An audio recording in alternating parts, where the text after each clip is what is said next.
Hey,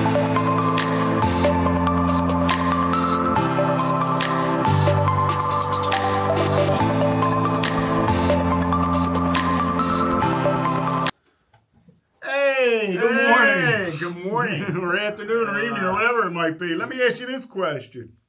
So now we got algorithms that are going to not give us misinformation, but give us preordained information from the AI systems. Am I understanding what we're talking about here correctly? It's the great editorial network. Yes. You know, we're talking about finally they're going to have control over what we hear. I guess our oligarchs have been busy at work. All right. So now the censorship, instead of coming from somebody we can see, like an honest tyrant that we could figure out. We could read their lips and see if there's going to be new taxes or not. We could tell what the truth was. Mm-hmm. Now this is all going to be rather subliminal because the AI is just going to direct us through its answering into what we can do and what we can see and what we can believe. Well, it's going to create a new narrative for us, I think. It's not necessarily censorship in terms of the fact that it's going to cut out what you're saying. It's more of a case of where it's just going to make it to where the new story may not even open up the area for that discussion. I think it's a scary prospect, actually, when you think about it, to be able to modulate everything in advance and be able to make it to where the discussion is someplace else. I mean, we've watched the whole diversionary process go on with the news for years. I mean, actually, except this is much more subtle. Well, it's a little bit more sophisticated, too, I think. I think because we've become attuned to it, and I've been talking to people, and a lot of people have told me now they no longer even look beyond, and a lot of people I talk to use Gemini because they use Google. They don't really even look beyond what the AI has told them. They're not going deeper into sites anymore. It's easy. Well, we do love convenience. Yeah. We have talked about that before. We do love convenience. But, all right, now whoever's shaping the algorithm, whoever's programming it then, is going to preordain answers. Now, I'm not as worried about you and me, because we're conspiracy theorists anyway, to a subtle degree. But I'm thinking of my children, my grandchildren, and mainly my grandchildren. If they grow up in this world and it's normalized, they're going to ultimately believe what's said to them by the AI. The AI is going to become almost godlike, it seems to me. Well, and it's programmably predictable, where I think this has been happening with education for years. I mean, certainly the education that my children have received and my grandchildren is something dramatically different from what I got, which was just reading, writing, and arithmetic.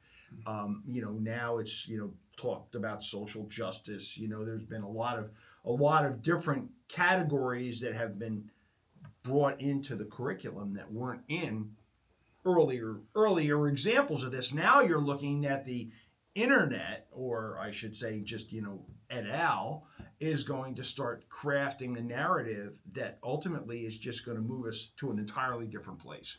Well, I mean, and I think one of the things that concerns me is who's deciding this ultimately. I got to grow up in a very unique kind of environment in that my father was basically a GED recipient, construction worker, had a construction company. I grew up with construction guys, plumbers, electricians, whoever is in that trade. But I also went to some pretty good schools, so I got to meet people of what I would call different social class and elevated social class. But I lived in neighborhoods and worked in neighborhoods where people had even less than we had. And it was a diversified viewpoint I was able to gather up. This is coming from people who generally, I might say, sit at a computer screen and maybe they never did a day's physical labor in their life. And there is a perspective that is very different between a working person or a blue-collar person and a white-collar person. And we're going to get narrowed down and down into this white-collar kind of viewpoint, which isn't always the correct one. I used to say because I work in higher ed, so I agree with you on a lot of the things you said about education, but I used to say to my professors, well, you're the porcelain coffee cup intellectuals. I grew up with the paper cup intellectuals. and there is other worldviews out there than the one you're trying to project upon me. But I don't know that that happens in this world. This world, we're going to get, I don't know, the too many cups of coffee into a viewpoint. Well, so what is the post-AI world? Let's take a look at that, because I think, we've discussed in other segments the fact that the definition of labor, jobs for humans per se, is going to change. So maybe that blue-collar approach is becoming less it's kind of applicable, right? Because more kids are going into these trades now. If you read, as somebody who runs a higher education institution, and I certainly understand why we as an industry have sold a lot of junk and put a lot of people in debt unnecessarily. And I've always been against don't take a student loan to get an education. That's crazy. You'll never get a return on investment with the interest in 30 years of paying it back. At some of these exorbitant rates for these schools, where you could go down to the community college and get the same education, or you could probably even go to the library and get one for whatever it cost you for fines. In a lot of cases, if you could teach yourself, that has gone away, and people are going into the trades. Yet our AI is going to be run by this other kind of group of individuals. I mean, where's the bifurcation come? What happens? Well, not just that. I think there's a political component to this as well. In terms of, can we nip revolutionary ideas in the bud, perhaps? And we're actually seeing it. Another thing we've discussed in other episodes is the artificial intelligence speaker, so to speak, who is popping up over and over on Facebook in particular, and now I'm starting to pick up. This is becoming a commonplace scenario with different characters. I mean, some are Asian, some are Western, some are European, but they're generating far too much material for it had to have been something that was thought up by humans per se, because I tend to think it takes a long time to get my head into There's a place. one guy I've seen on there. He's an expert in everything on YouTube, and over and over. You can find him on the finance. If you need to clean mold out of your house, this dude has a video on it. And very, very articulate. I mean, so we're talking about, in case you haven't noticed, we are far from perfect here. So these are genuine humans you are dealing with, but honestly, I think that we're starting to watch and we've talked about how this could affect markets, how this is going to affect, the mindset. So let's go back to the algorithmic discussion or moderation or narrative police as it was discussed in the article. Certainly, there is an ability now for us to redefine what the new set of goals are going to be moving forward as a society. And I think that as we look forward, there is going to be a dramatic shift, absent some cataclysmic event here. There's going to be a gradual shift in terms of what is the human experience about?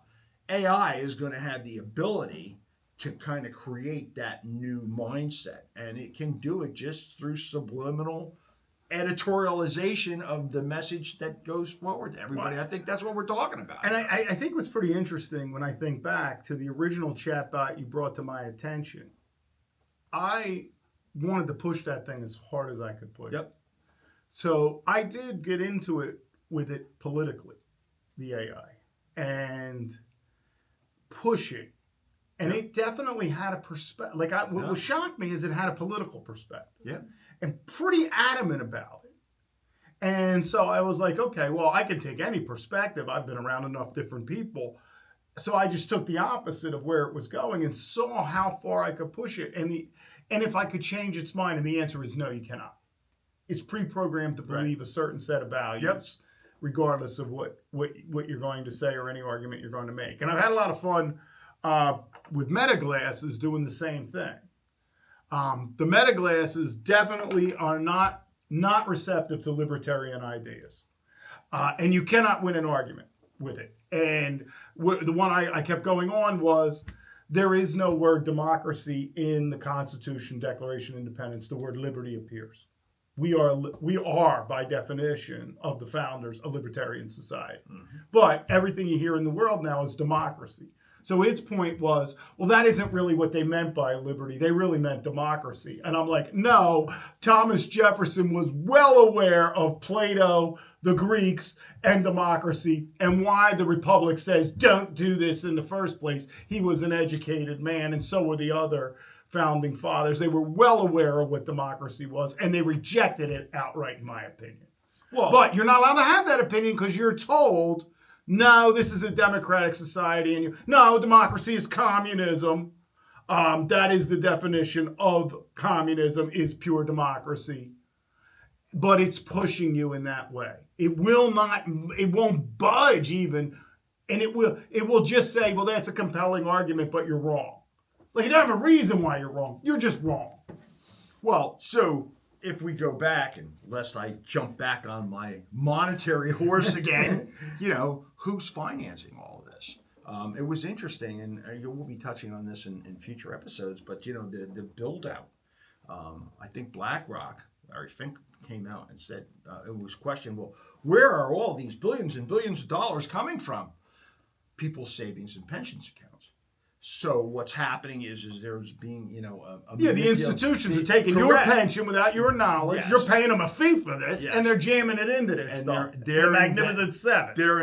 They're investing in all of this technology. So, consequently, there is going to be a bias built in. If anybody wants to keep their job, there's going to be a bias put in towards supporting the food chain, if you wish, that makes it work. So it's not surprising that we're looking at a model that is going to be supportive of the current monetary regime, whatever that may be, du jour.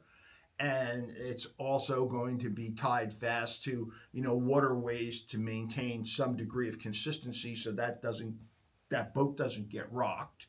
So it's very, very easy then to just think in terms of, keeping what the status quo is. And I mean, you bring up democracy. Absolutely. So just where does that appear? And I mean, another one that totally flips me out to this day is America. America is not a country.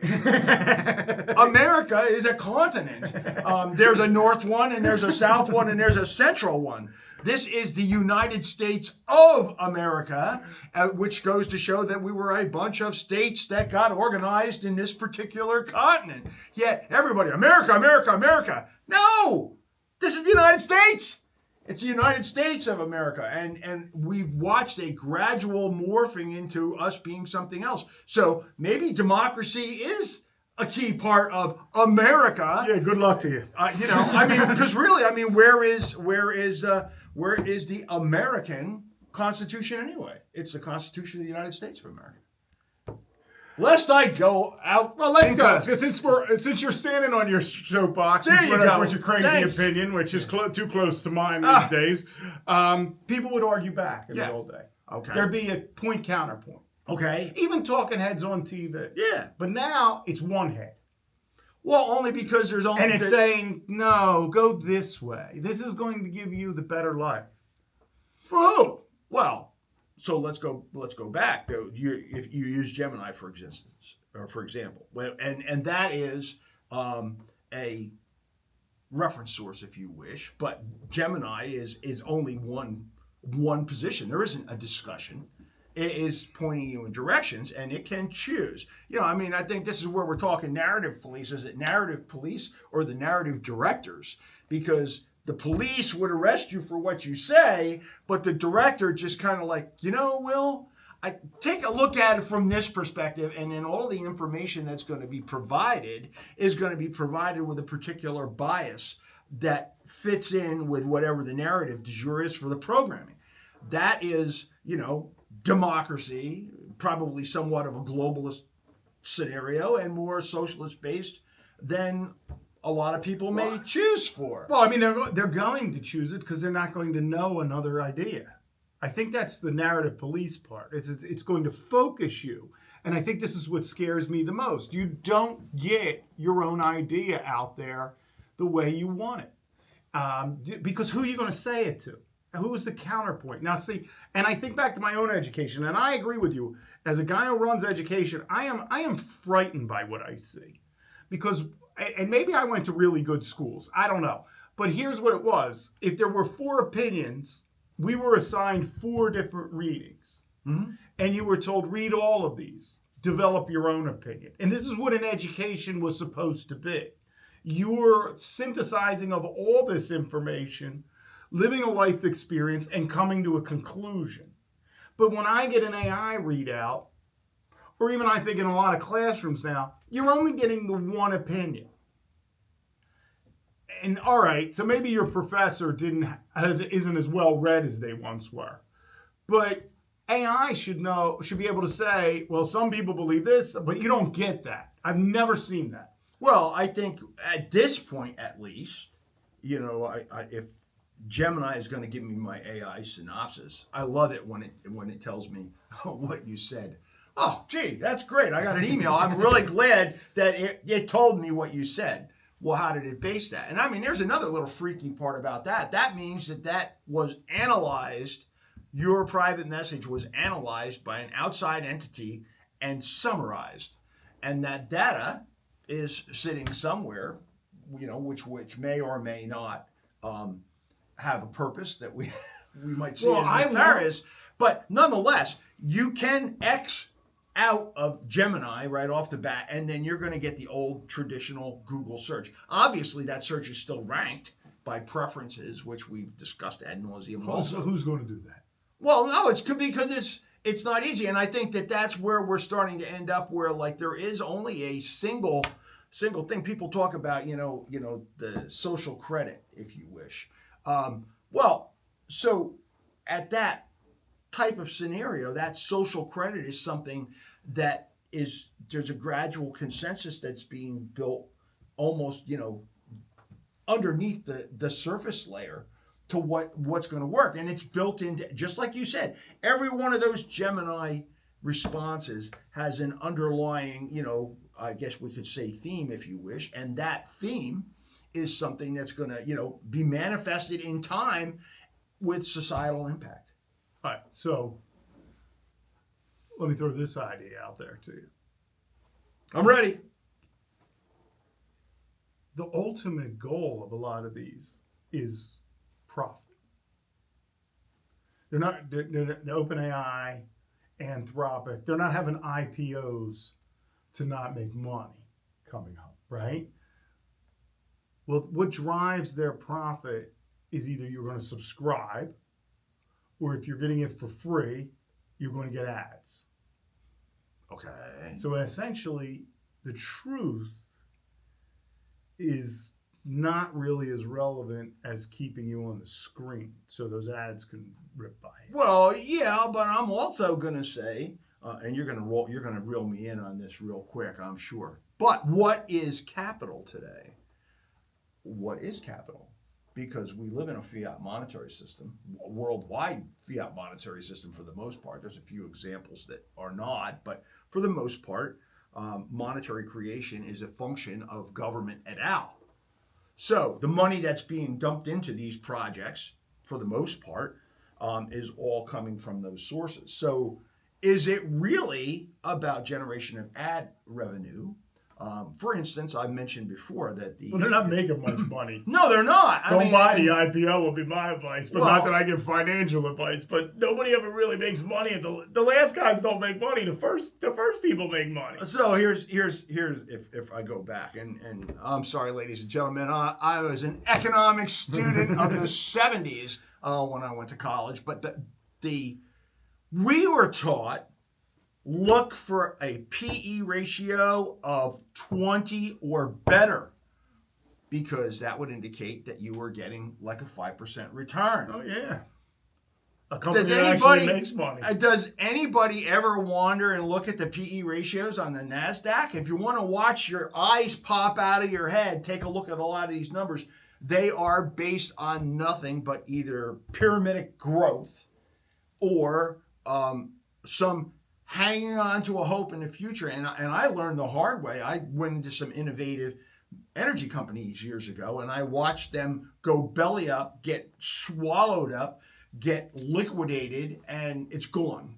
And then lo and behold, now I have some share in some conglomerate, which also gets swallowed up, and that's gone too. So where did the money come from for these purchases? Where did it go away? My point is that we're looking at the larger overall scheme here, and we're going to probably have to get the tin hats out before we're done today, is that the monetary system is not something that's necessarily based on profit. The monetary system is used for the manipulation of the masses, and that's where it So is. here's where I'm going to pull you back a little bit. Okay. I think this is going to correct. I have more faith in the monetary system than you.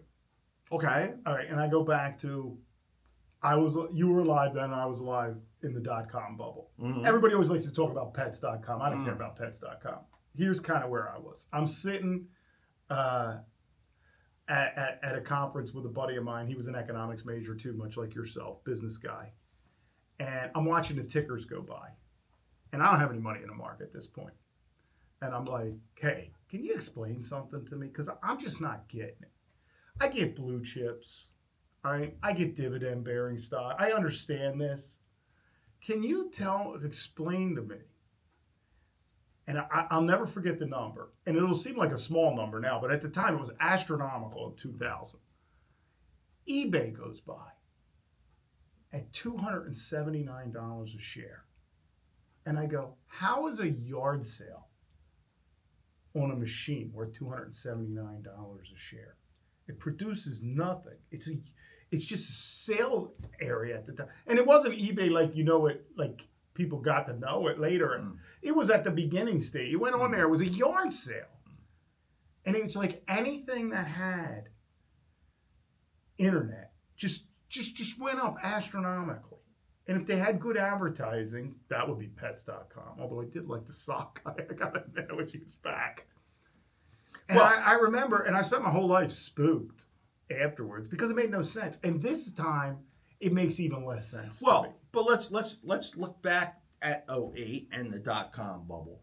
So no one can deny, here we are, 2026, that .com is a way of life. So those people at that point, the innovators there, who recognized that the online marketing, the automated distribution, who would have ever pictured that brick and mortar stores would ultimately become a historical idea because they can't compete.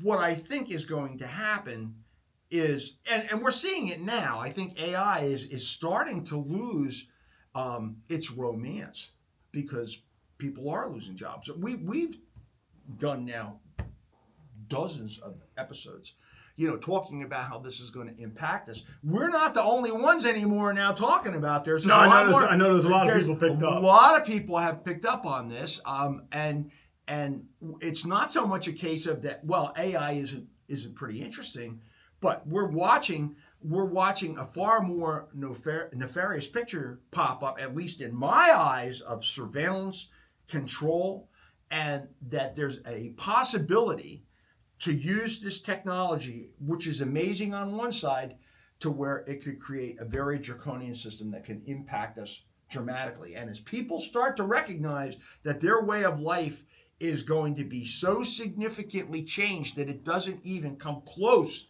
to what they pictured their future was going to look like, that's what's going to bring about the metamorphosis and the change that's going to Let me ask you this. I'm going to get off this topic a little bit and we'll end this one out. But I wanted to ask you about something, and it seems to fit here because we got onto the monetary policy.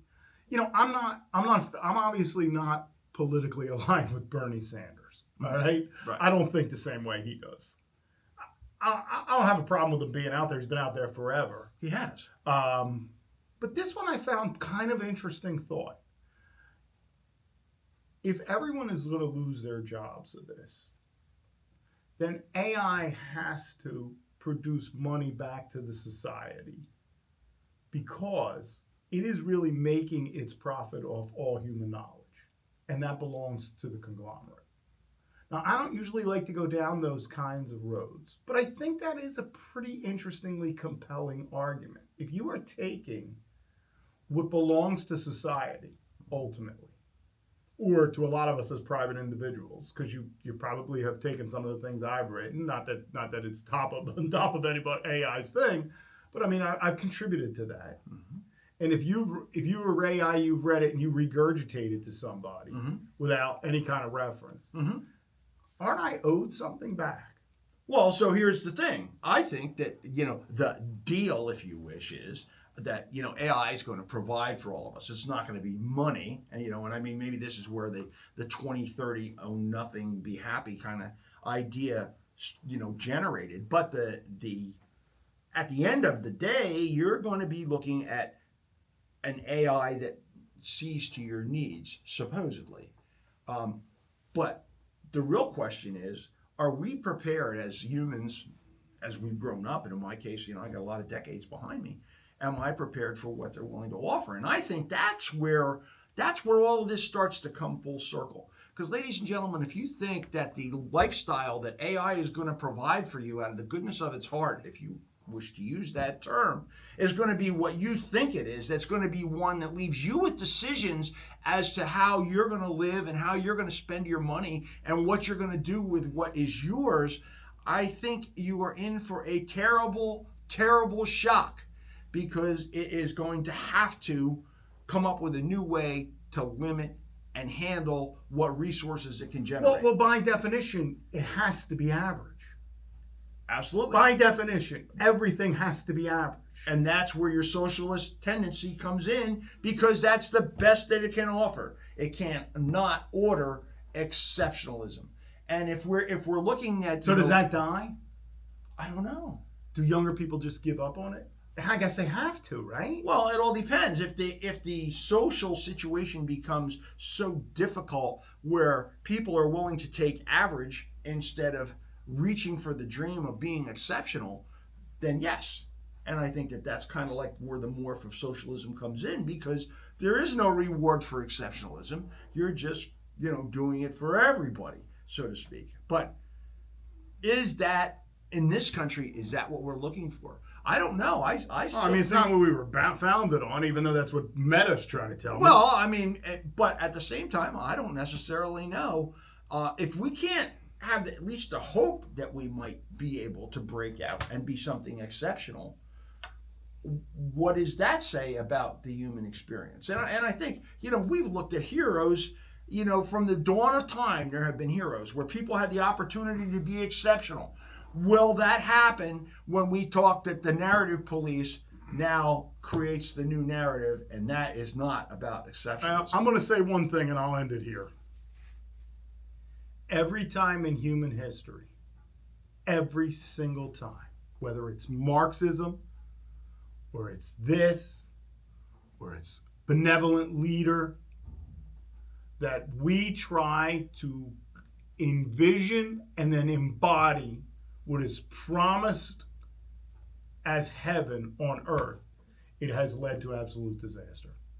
Yep. And that's what this reminds me of. Yep. And on that note, see you again. Tonight.